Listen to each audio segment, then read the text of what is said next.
We are at a water symposium where we're looking at water as a sacred substance. We're looking at the politics and economics of water, what it is, the contamination of water worldwide, and the issues surrounding it from top to bottom. In that light, we have one of the most renowned doctors who have come out publicly about the subject of water and is the author of two most interesting books. Dr. Batmanghelidj is the author of Your Body's Many Cries for Water, and most recently, Water Cures, Drugs Kill, How Water Cured Incurable Diseases. His premise is a startling one, and one that has utterly rocked the medical community. We're very glad to have the doctor on with us today because what he has to tell us can save countries billions and literally trillions of dollars and help to create a much healthier world. Doctor, so nice to have you on with us. Thank you, Mitch. Absolutely. It's my pleasure to be on the air with you. Oh, good. I'm very glad. And talk to your audience. Beautiful. Well, I've been waiting to hear from you for a while because I've made reference to your work before. I hope they sharpen their ears because what I have to say is very important to them. Now, what is the basis of your initial inquiry into this? Well, about 22 years ago, I gave 2 glasses of water to a person who was labeled with a disease called peptic ulcer disease, and he was under excruciating pain. 2 persons carried him to me, and I had nothing to give him at that moment of the evening. I gave him 2 glasses of water, and the pain diminished, his pain diminished, and within 8 minutes it disappeared. And that is when the world of medicine changed. For you. For everyone. Yeah. Because I realized that water has medicinal properties, the like of which we have never understood. As you know, I'm a trained medical doctor. I was trained at St. Mary's Hospital Medical School of London University. I had the honor and the privilege of being selected as one of the resident doctors of my own university, and then I had the extreme honor of being one of the last students of Sir Alexander Fleming, who discovered penicillin. I'm telling you this to let you know that I was brought up in scientific environment of medicine. So when I discovered that water has medicinal properties, I realized that this topic was never taught to me at the school, and I became curious, so I continued to research the medicinal properties of water. And in 2 years and 7 months, I treated over 3,000 people with peptic ulcer disease with water successfully. And I made a report on this discovery, and it was published as the main editorial of the Journal of Clinical Gastroenterology in June of 1983. And the New York Times picked up the article and commented on it, and it was syndicated all over the world, announced to the world that water had medicinal properties. I was hoping that someone would pick up and take off from there in the medical community, and I was surprised when I discovered that nothing was happening. So I became a little bit upset with my colleagues in medicine, because this is a tremendous discovery to realize that water is a medication, but no one is looking at it. Or acting on it. But let me just ask about that study where you got 3,000 positive cures. Yes. How many were the number of people in the study? Oh, there were lots of people. 3,000 cures was every single one who tried the water got cured. Oh, so 3,000 of 3,000 got the cure? Yes, oh, absolutely. Okay. This is the important thing. Sure. Because then I came away with the understanding that these people were just thirsty. I was quenching their thirst. And we in medicine had labeled thirst as a disease. So this was the challenge before me. Oh, thirst is considered a disease? Well, in modern medicine, yes. That's what they are doing. They're treating all these so-called diseases of dehydration with medication. That is why we have the sick care system. That is why we have a so-called sick care system that is costing this nation, American people, $1.7 trillion every year, and it's rising to 12% every year. Well, because we in medicine never understood water, never realized that water is important, and we always thought that it's a solid matter that dissolves in the water in the body that's important. so you helped to change the paradigm from thinking about the solid or solutes to the solvent. That is correct. The liquid. That's in 1987. I presented the guest lecture of a cancer conference under the title of Pain and Need for Paradigm Change, explained that the diseases of the human body occur when the body becomes dehydrated. That dehydration is the origin of pain and disease in the human body, including cancer. And this shocked the scientific community. Yes. It really shocked them to total silence at the conference. But one by one afterwards they came and thanked me for this information, because I had explained to them it's not this one item, one particle or another particle that causes the disease. In my approach, it's a system upheaval. A system, when a system is not functioning, it's that system that produces symptoms of dehydration that we've assumed to be disease conditions. So basically what you're saying, doctor, is that virtually all, if not all, diseases are really caused by systemic dehydration. All diseases are either states of dehydration, complications of dehydration, or consequences of dehydration. God almighty. And water is a nutrient. It is the deficiency of this nutrient in the body that causes the health problems. Depending on where this nutrient is missing in the physiological arena of the body, that area begins to manifest the symptoms of that deficiency. And we have labeled these symptoms of deficiency as diseases. The human body manifests dehydration in 4 different ways. Perceptive feelings. When you're tired, you haven't done a good day's work, it means that you're short of water, because water is the main source of energy to all living things. It is water that energizes all physiological functions. When you break down meat, a chunk of meat, unless water is there to break it down, that meat is absolutely useless. It has absolutely no energy for your body. It is only when it's hydrolyzed, broken down by water, that the energy of meat comes out. But it's actually mostly the energy of water that is given to the meat. When you break down a piece of bread or a piece of cheese, it is the water that transfers its energy to what it is breaking down, and we assimilate that energy. So basically, yes, water. Well, that's the transport function, the carrier function, which is generally known to medicine, is it not? It's not, no. That's not? The process of hydrolysis is a metabolism of water, and the medical community has assumed that water has absolutely no metabolism. It's an inert substance. It is a solvent, a means of transport, and a packing material. These are 3 life-sustaining properties of water. But water has 3 other life-giving properties. The life-giving properties of water are it produces hydroelectricity where you need electricity, when you need energy. All neurotransmission system depends on energy produced by hydroelectricity at the cell membrane of the nerve tissue. Then you have the process of hydrolysis, which energizes whatever it breaks down. And then you have the adhesive property of water, which assembles everything together. So these are the life-giving properties of water that we in medicine never understood. And this is what I brought out, and I published in my book, Your Body's Many Cries for Water.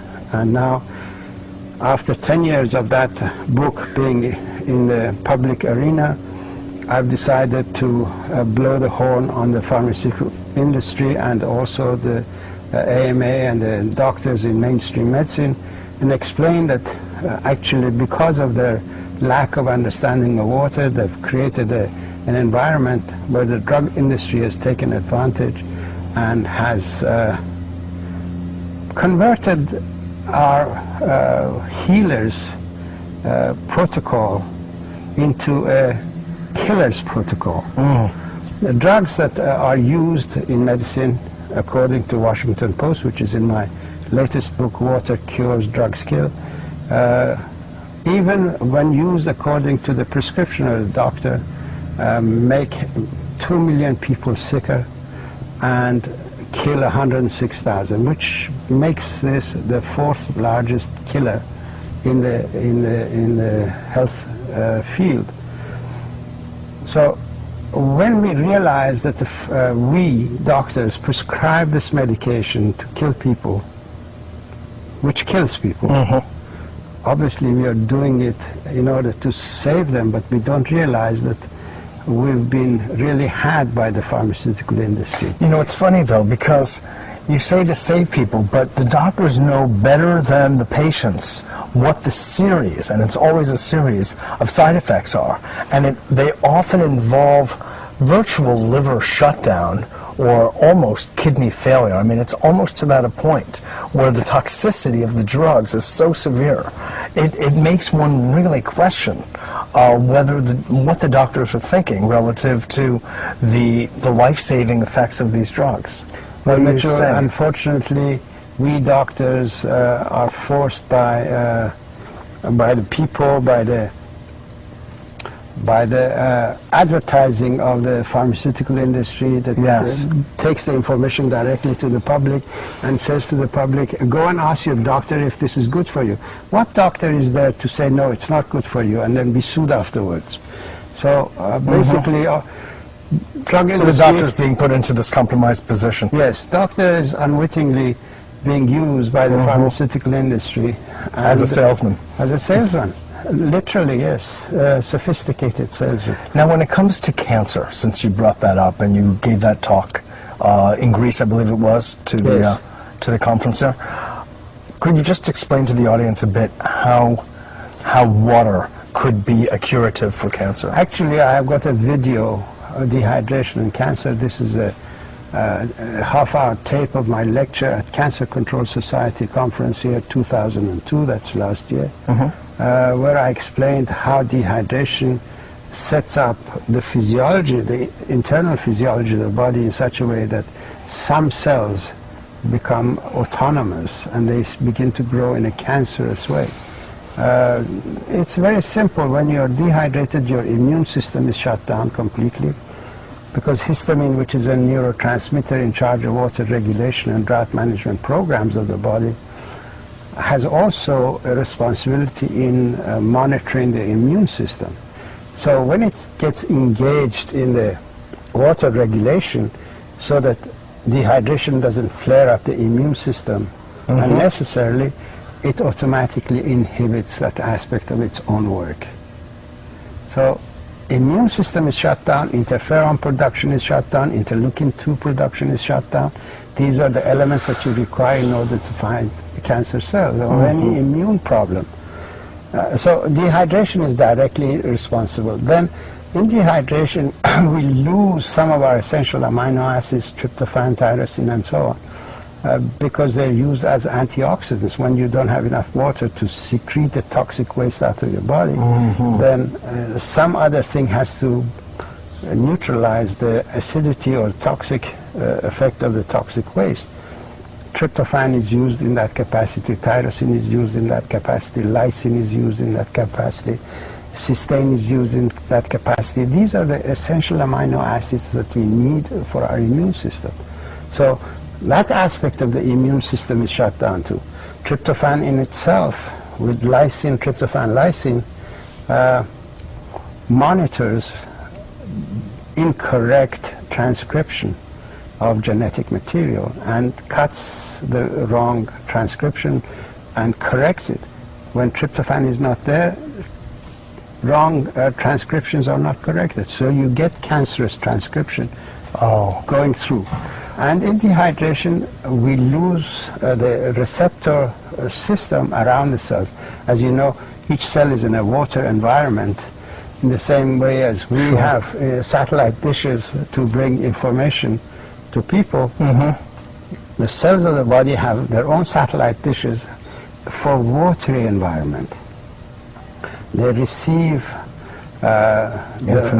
information and they process that information. Now, in dehydration, this satellite system is shut down. All the receptors go into the cell, and the cell has no means of connection to the outside. So it doesn't recognize there is a cell next to it. So it begins to grow and expand and expand. So it breaks boundaries, and that's why cancer becomes a lumpy thing, because its receptor system of the cells have gone. I see. There is a lot of... How about though then in rehydration? If they come back. They come back. And a lot of people have actually been... And then the tumor and the cancer cells will actually reduce and, and dissolve? There are quite a number of testimonials in the book Water Cures, Drugs Kill of people whose cancers have disappeared. Lymphoma has disappeared, cancer of prostate has disappeared, and so on. Pancreatic cancer? They all go, but the ones that are in the book... It's a question of when. They all go, because we need to study water as a anti-cancer medication. Once we do that for each different discipline, we need to have a protocol for that. Sure. But personal observations of people is that their cancers have reduced. Now, you brought your findings to the AMA, to the FDA, to NIH. Yes. And they ridiculed it. Obviously, what I propose... It drove them to drink. What I propose is not a money-making situation. So the sick care system survives and thrives on people staying sick. If they cure people who are sick, then there is no reason for their existence. So they realize this outcome, and naturally they try to push this information out of the way. But as philosophers of science have said, Thomas Kuhn, when such a situation, conflict arises, then you have to go to the public and let the public be judged. Yes. And that's what I have done. These books are in order to arouse the public and inform the public that this is an issue before them, and they should force the government, the NIH, the FDA to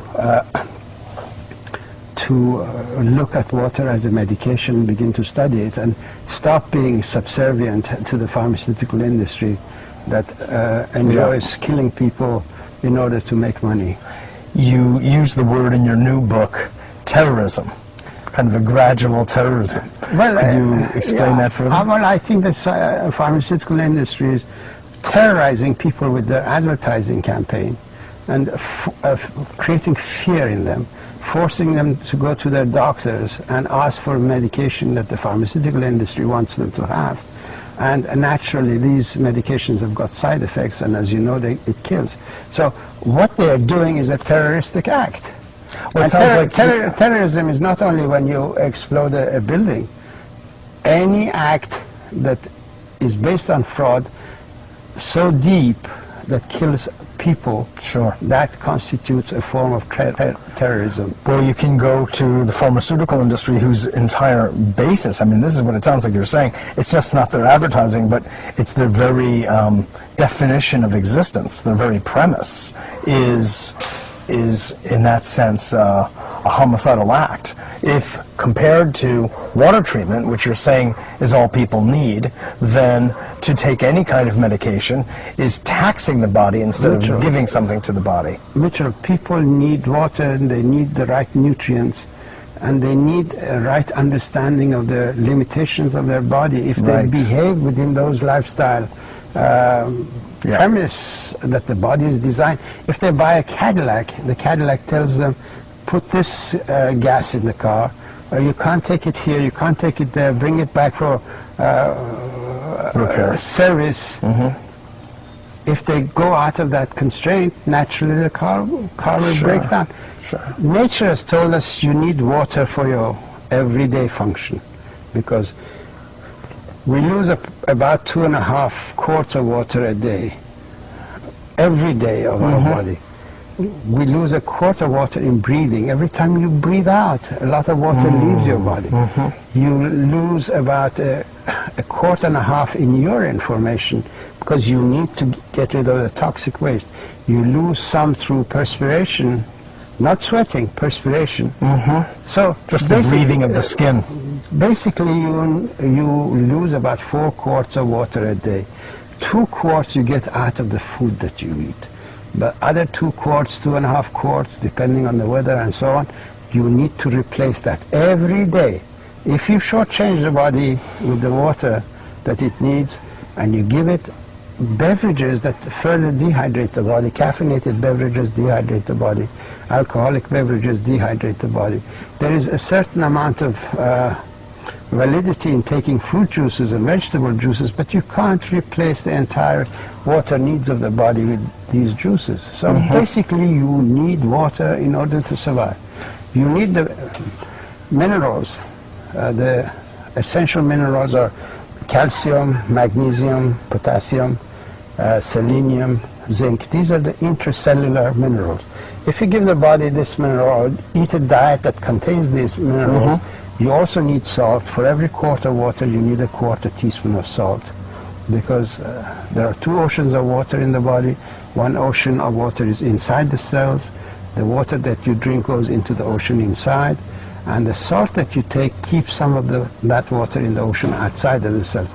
These 2 oceans have to be in balance in the same way as the Atlantic and the Pacific have to be in balance. Once you take the water, you take salt, you take these minerals, no disease will have a chance to appear. Then you need the right diet for repair mechanisms and for raw materials, for neurotransmitter formation, for creation of proteins and so on. Basically, if you behave like this, the body is capable of living into 150, maybe even 200 years in the right environment. Sure. Not 60 years, not 50 years. That's way too short. Early death. So your main prescriptions then, doctor, are water, at least a couple of quarts of water a day. Yes. And for each quart, a quarter teaspoon of salt. Minimum amount, yes. For the mineral content. Yes. And salt should be basically a sea salt of unrefined salt. But unfortunately, unrefined salt doesn't contain enough iodine, so people who are taking sea salt also need to supplement with a little bit of iodine. They can get it from kelp, or they can get it from these multivitamins, 1 a day vitamins that everyone should take. Right, I see. And with these very simple, very inexpensive items, a person can maintain the health and live a very great long life. Yes, absolutely. If we teach this to the school children, we can save them from a whole lot of problems. Obesity? Obesity is a complication of dehydration. We can save children from complications of dehydration. Their education ability will improve. Their tendency to addiction will disappear, because addiction is another way of showing that the body was short of water and we substituted. Oh, yes. When you drink water, you secrete endorphin in your body. Endorphin is the natural opiate of the body. When you don't drink water and you've hooked to that opiate, then you go and take the drugs that stimulate the opiate sensors. Okay? Yes. Water will help people get off the drugs. God. It's the universal solvent. It's a universal solution to the human body. And no one invented water. No one has got exclusive rights to water. And I have no claims to any water company. I don't push water because there is any reward in it. I am a scientist, a medical doctor, a healer, and I'm interested in people getting the truth. And that is why I've written my book. If you hand me the book, I'll show it to the people. This is the book that people should read. Water Cures, Drugs Kill. This is 28 pages of explanation of why dehydration is the origin of disease, and there are 186 pages of how water cured the incurable diseases when the pharmaceutical drugs could not. It's a revelation that will transform the entire structure of medicine all over the world. And this is a challenge to the medical establishment, and people need to read this book and take it to their doctor, take it to their congressman, take it to their senator, and demand from these people to take their side and stop the drug industry terrorism against society. Medicine is, some medications are absolutely essential, antibiotics are essential. Sure. Some material is essential because there are certain conditions that you require a little bit of manipulation, right, but not on a permanent basis.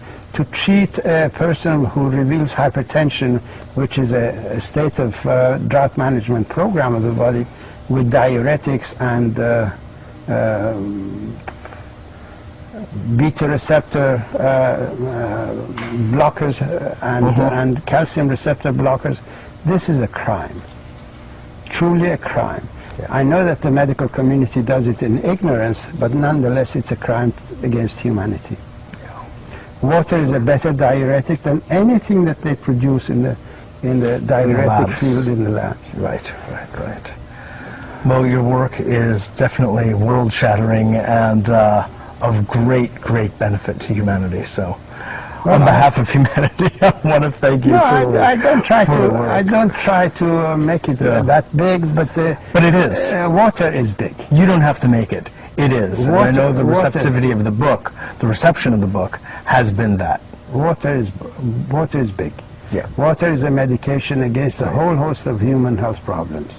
I've written AMA, FDA, and the NIH will have to stop being a party to the drug industry's rape of America. Their business-as-usual approach to healthcare can no longer be acceptable to the people who fund their existence. Well put. Well put. Thank you again for your work. Absolutely. Thank you. This is Mitchell J. Rabin for A Better World, on location in Santa Barbara at the Sacred Water Symposium. And this is but a taste of the kind of work that we'll be doing here at this conference. Thanks so much for joining us, and I look forward to seeing you all next week.